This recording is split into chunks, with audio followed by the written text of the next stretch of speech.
All right, good morning everybody. Thanks for coming to my talk.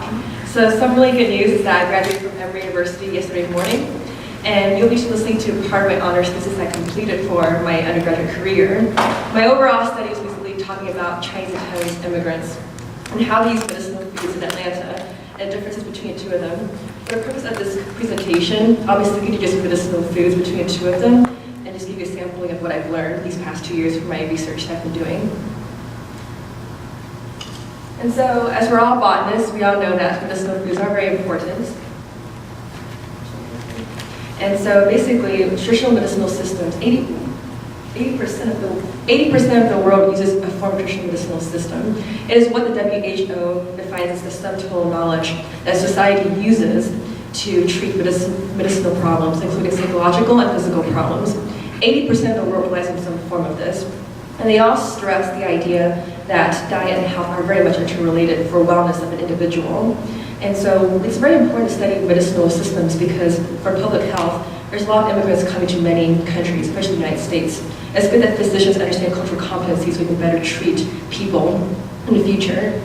And so globalization has taken traditional medicines and shaped them in many ways. Some parts have disappeared because they're maybe antiquated, and other parts are more salient to today's, have been reshaped to fit what's better for today's world. Today I'm talking about traditional Chinese medicine, which has been the total sum knowledge of what's been used in the last 2,000 years to treat medicinal problems. And it includes acupuncture, medicinal foods, and massage therapy. Today we're talking about medicinal foods. And just some more background about Chinese medicine and biomedicine. So we're very familiar with biomedicine. It targets very specific pathways, like a very specific cytochrome, specific cell, whereas Chinese medicine targets an overall system of homeostasis. They believe in a true energy system called the qi system, the hot and cold system, where you need a balance of both energy entities to be well. If you get too much of one system, you become very ill. So Chinese medicine is about the overall body mechanisms to be at homeostasis, whereas biomedicine seeks that the problem is an external problem. We're trying to eliminate the pathogen. So Chinese medicine is very preventative. It's great for long-term chronic illnesses because we're trying to find homeostasis to fix the problem. And biomedicine is an external problem. We're trying to kill the pathogen. And Chinese medicine is more humoral-based. It believes in the flow of energy. So Hippocrates once said, it's my favorite line, I always quote everything, that medicine should be our food and food should be our medicine. It's very important to know that because we've kind of shifted from that in today's world. So medicinal foods are very important because foods, medicines, and poisons fall into a circular continuum. Things fall between them. So medicinal foods in this case are basically foods that you would take to treat very specific illnesses. A very famous example is orange juice that you would take for a cold. You took the very specific plant for a very specific illness. Whereas functional foods are foods that you take for overall healthy benefit. We take an apple a day to keep the doctor away. So for medicinal foods, Chinese dishes are very prepared very specifically because they're all medicinal in some way. Medicine and poison fall on a very, very fine line. The most famous example is digitalis, which is foxglove. You take the right amount, it's great for dropsy. You take too much of it, then you die. And so for Chinese medicine, it works similarly because they believe that the qi system I was saying earlier, if you have too much of one energy entity, it becomes poisonous. So you must fix that to bring it back to homeostasis, that fine line. That's how Chinese medicine works.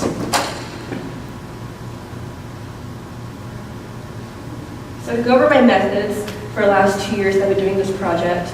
So I chose to study Northeast Atlanta because that's where I'm from, and also it's a large Asian population.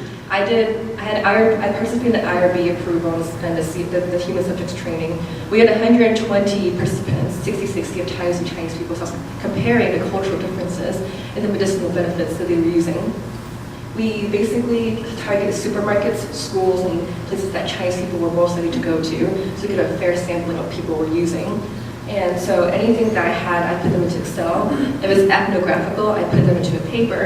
And then if they were more statistical analysis, I put them through Fisher's hypothesis test, and also the informant consensus test to see if there's anything that's significant that we can draw from them. And any plant species that I had, I put them into the Emory herbarium, which Dr. QUAVE is basically the curator of it, and identified it through the plants database. So I'm going to talk about my results right now. So this is a lot of text on the screen, but I wanted to show you the top 9 problems that Chinese people cited as being the chronic illnesses happening in Atlanta. The first two are very important because the yin and yang system is the underlying mechanism to all the problems that Chinese people face in Atlanta and also around the world. I cited more familiar illnesses they might be seeing, like anemia, gastrointestinal diabetes, because these are chronic illnesses that come from the imbalance of yin and yang. When immigrants come to the United States, they struggle with the everyday imbalance of yin and yang. If they don't take care of their bodies, it becomes a chronic illness of hypertension, diabetes, and all these things. This is the way that they perceive illnesses that is different from us. So yin and yang, here's the symptoms that I show you right here. It's interesting because if you look at the yang poisoning symptoms, these are all very inflammatory problems. So in a biomedical sense, being a yang poisoned person means you get too much nourishment in your body. When you have too much nourishment in your body, you have inflammatory problems. And you must seek to fix that by using something that can basically be anti-inflammatory. Whereas yin problems is when you're undernourished. We go to symptoms right here, pallor, fatigue, and lethargy. These are all things that happens when you don't have enough nourishment. So you must take yang foods, which is high nourishment, to fix that problem. If you have an imbalance over time, you have these chronic illnesses right here. And so Chinese medicine is all about trying to fix the daily imbalances. And eventually, if you're older and you don't fix the problems, the chronic illnesses that come with them. This is a table of the informant consensus. I wanted to see if Taiwanese and Chinese people agreed on basically the same plants and the same medicinal problems. And there's a very high consensus numbers for all of them, except for diabetes, which I found to be a difference because Taiwan is a tropical area. There's a lot of sugarcane in that area region, so diabetes is very high because of the availability of sugar. And so they had more foods cited to fix that problem compared to Chinese people. But overall, both groups basically agreed on the same foods that you would take for medicinal problems. So for this talk specifically, I want to talk about blood disorders because blood is something we can relate to. It's a very humoral thing. And yin and yang is what runs this whole system right here. I'll be talking about first imbalance of what happens if you have yin and yang balance and some medicinal foods that people take for this problem and some familiar diseases that we know that come from this imbalance of yin and yang. So yin poisoning is basically when you don't have enough nutrients in your body, and as I was saying, you need to take yang foods to basically boost yourself. I thought the foods that was most interesting were these 5 because they have the highest numbers cited by people. As you'll notice through all the slides that we're talking about, the Taiwanese people always had higher numbers than the Chinese people. And we can talk about this later, but there's political, social, economic background that makes the differences between the two parties that make them different in the way they present the medicinal foods. I like to talk about the red bean and the black wood ear because red bean, the Chinese, if you notice these foods are all dark in color, they're black and they're red and they tend to be high in nutrients. And ginger is very spicy. So things that are yang foods are usually spicy, they're full of flavor, they're very colorful. And because as we know from biomedicine and also ethnobotany, things that are usually colorful are also high in nutrients. So it works the same way in Chinese medicine. So Chinese people love to take azuki, which is also known as red bean, in form of desserts and soups because it's great for balancing things in the cold. In the winter when people are cold, you would drink red bean soup because that makes you very warm, not just because the soup is hot, because the properties of the food is high in yang, which is very good for keeping your body warm, whatever the problem is. Same thing for black wood ear. Later on I'll show you a slide that has the white wood ear. The black wood ear, interestingly, because the color is black, but it's the yang color, the yin and yang symbol is high in nutrients. It's great for a cold day in winter.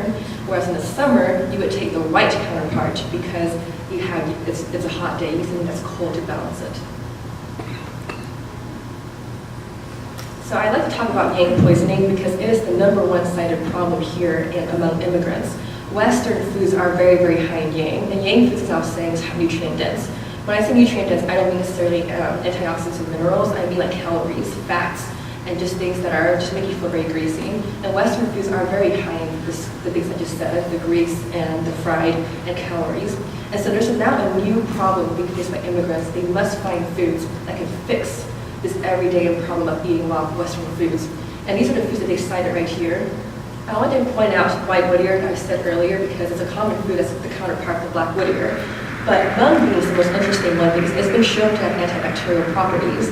And also, since the beginning of time, 2,000 years ago, it's always been used as an antidote.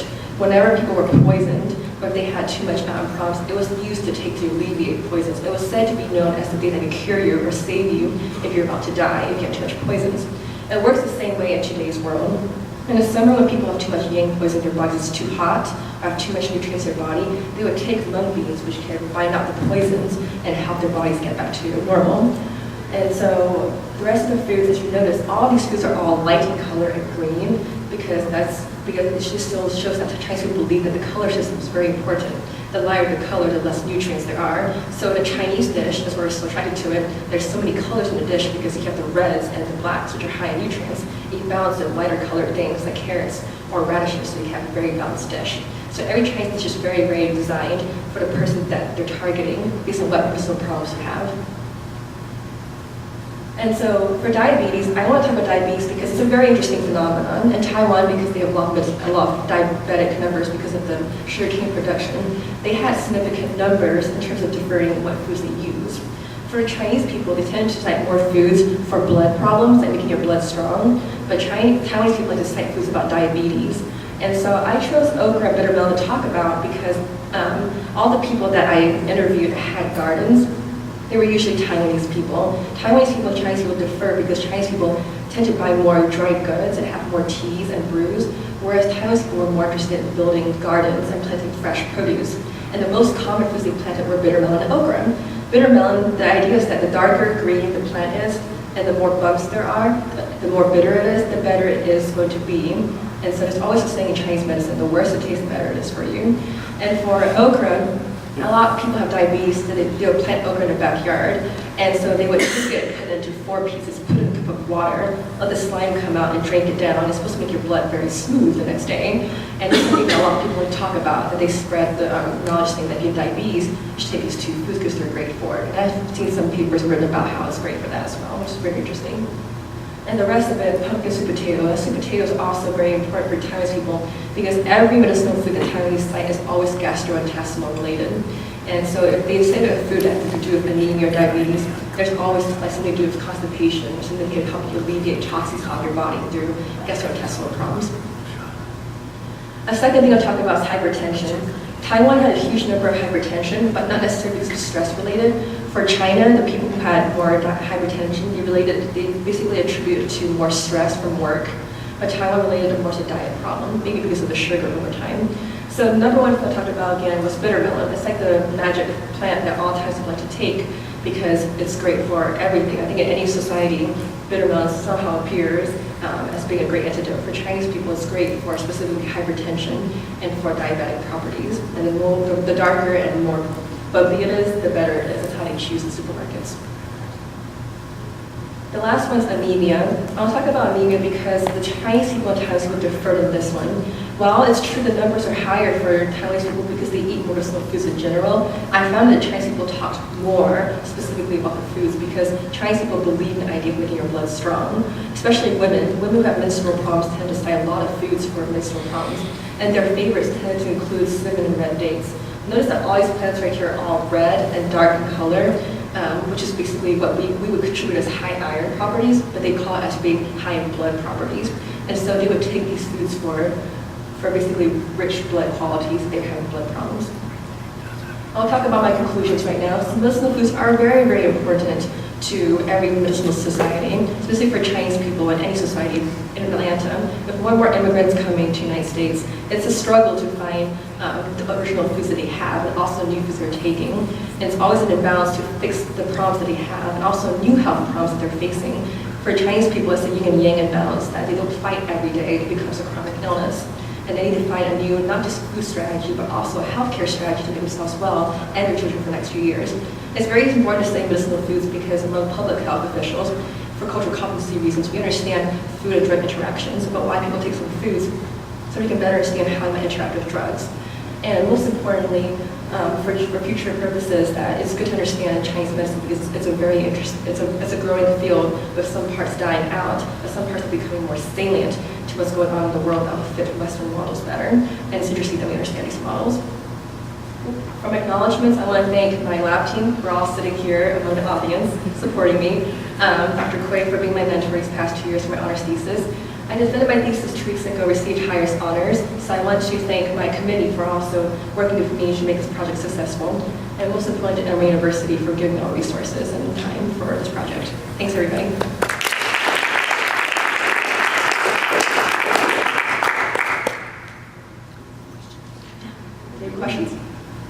going to talk to you a lot about this. I've been doing a lot of research on it. But do your informants actually use the word poisoning for excessive yang and yin? So a lot of Chinese people, when they talk about foods to alleviate, they say pai du, which means to get rid of toxins. And so they call everything, they have too much of it, they call it 上火, which means that you have a high in fire, which is a high in heat. And then if you have too much cold, call it 降火, which means you have too much cold. And so they call it high in everything, but they call it a poison because to fix the two problems, you do pai du, which is basically alleviate that toxin. So they really do call it du. Interesting. They really do call it du. Mm-hmm, du. That's very so interesting. Toxins. So I hadn't run into that in Hong Kong. They don't use that word for it. Really? You have a question? So you were talking only to immigrants, not to second, third generation. I chose immigrants because I wanted to see if they found new strategies like when they came here. I did ask some students or some second generations. They didn't really know as much. I think it's interesting because for my honors thesis, I actually did a comparison among generations. For today's purposes, I talked about the ethnic groups for 15-minute time development, but for my thesis, I compared generations to see how they changed over time. It's been found that the newest generation that came right now, there's a significant difference because there's a huge health craze in China shifting towards this wellness model.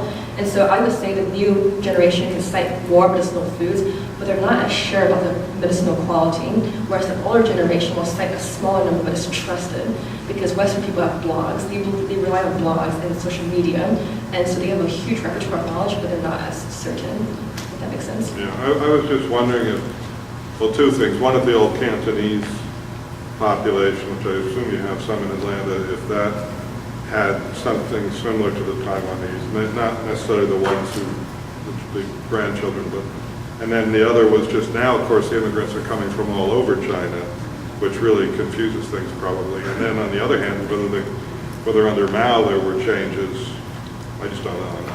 And so I found that the Cantonese and Taiwanese definitely had more medicinal foods cited because Hong Kong people are very big into medicinal foods. Now that there are people coming all over, I will admit that my paper, the only bias is that a lot of them came from urban centers. And the people who came to the United States during the 80s, 90s, and 70s, their visas were for student visas, and therefore they're usually PhD holders or master degree holders. And that could really affect why they don't believe in medicinal foods as much, because there was a huge economic crisis in the 80s, political difference, which made them very phased about to believe in their government or to come to the United States. That was what this was about that as well, addressing why the political background really affects how people see medicinal foods.